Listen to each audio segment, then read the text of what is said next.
she was a prophetess, and that's how she was able to be a judge in Klal Yisrael. You left out the most important part of her CV.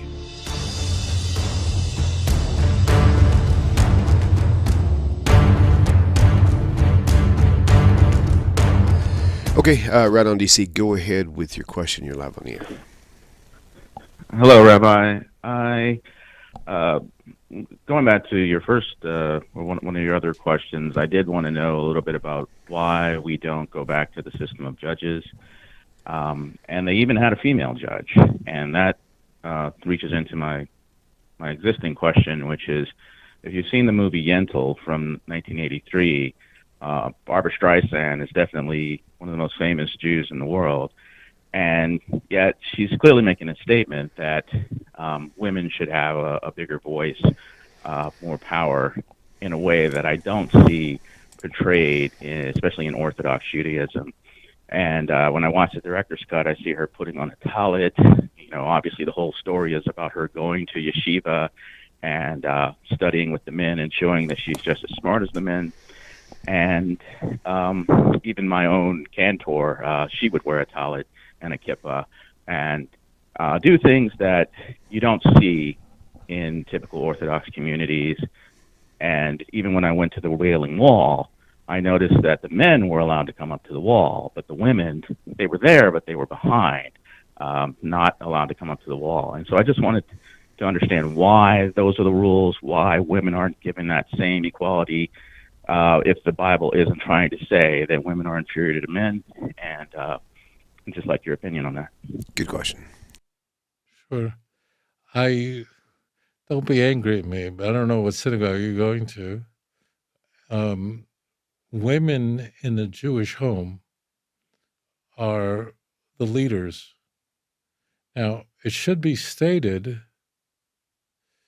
that the center of Jewish life is not a synagogue, and in fact, synagogues are not mentioned in the Hebrew Bible, but a Jewish home is.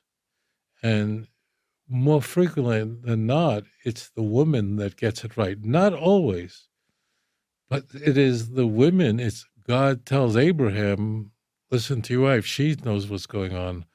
She understands. Listen to Sarah. So more frequently than not, women are the ones who understand. And I could tell you, growing up, it was the matriarch of my family, who was my grandmother of blessed memory, who was without a question the most important figure in my life. And they really led the way. And in fact, a synagogue, in a sense, is a place that men have a more central role, because a synagogue is kind of like a hospital, meaning women don't need the synagogue as much because it's really a tikkun. It's really for men that they have to pray 3 times a day. They must wear tefillin and tzitzis. It's not incumbent upon women because it's a tikkun for men. It would be like, so a woman having to wear tefillin or a talis, it's kind of like a tikkun. I apologize, a Hebrew word.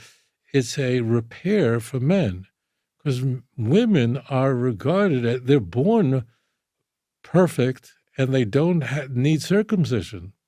So a woman's on a very, very high level. And therefore, to a religious Jew, it's not that a woman can't wear tzitzis. It's not that she's not allowed to, or a woman can't wear tefillin. Phylacteries can, but it's kind of, if you saw a healthy person in a wheelchair, you go, why are you in a wheelchair? You're doing just fine. You understand? So just understand, in the Torah world, a woman, Eshes Chayil Miimsa, the woman of valor, we sing it every Friday night, and the Shekhinah is in the feminine. It is true that a synagogue, the dominant role is there for men, because men really need commandments that are time-bound, that are positive, which women is voluntary, because women are on a level where they don't need these things.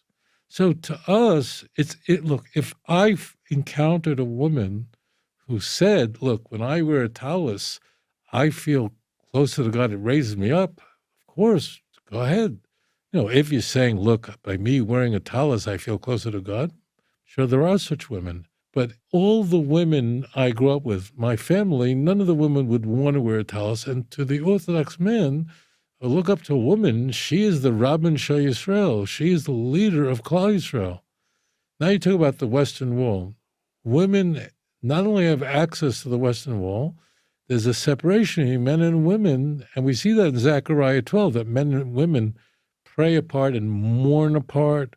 So we don't, even in times of the temple, they had a balcony that was designed, called the Ezras Noshim, designed for women, especially during the times when there'd be so many women that would come to the Temple Mount. Moreover, women have access to a more precious part of the Western Wall. The Western Wall, I believe, I may be wrong on this, but the Western Wall, I think, is really like 1,600 feet long, I think. I may have, I can't be that far off, but what you see, what's visible in photographs and the movies you see is only about 10% of that. So I think what's visible is about 180 feet. Again, I could be wrong about these numbers, but I'm not off by a lot, okay? So so just so you know, if you're facing the Western Wall, you actually are facing east, right? The Mount of Olives on the other side of the Western Wall means it's a mountain on the other side. That's further east. That's where the sun rises from. So the further to the left you are, along the Western Wall, the closer you're getting to the center. The rest of the Western Wall, you can see it if you do a tunnel tour. And there is a place in the area of the Western Wall that's reserved for women, that's even closer to the Holy of Holies than where you see the men's section at. People don't know about that.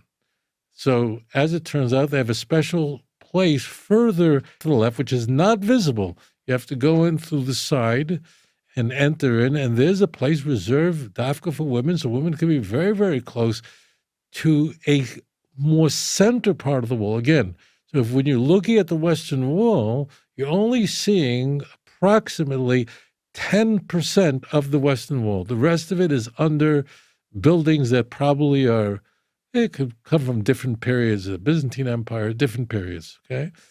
So they could be, those other buildings to the left could be 700 years old or 800, 1,000 years old, whatever it is, okay? But as you go further, you're getting closer to where the Western Wall is opposite the Holy of Holies. And that's an area that's designated for women.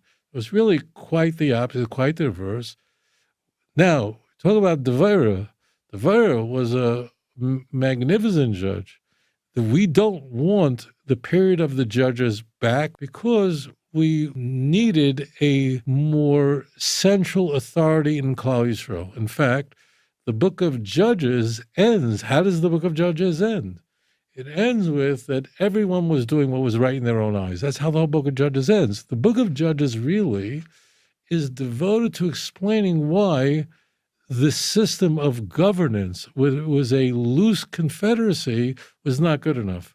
And the book of Judges really highlights catastrophes that had occurred. There are other things too, but massive catastrophes, including a civil war, including the disaster of Yiftach, just disasters after disaster, to show that the Jews needed a king. That was the whole point of it. So a loose confederacy is not good enough.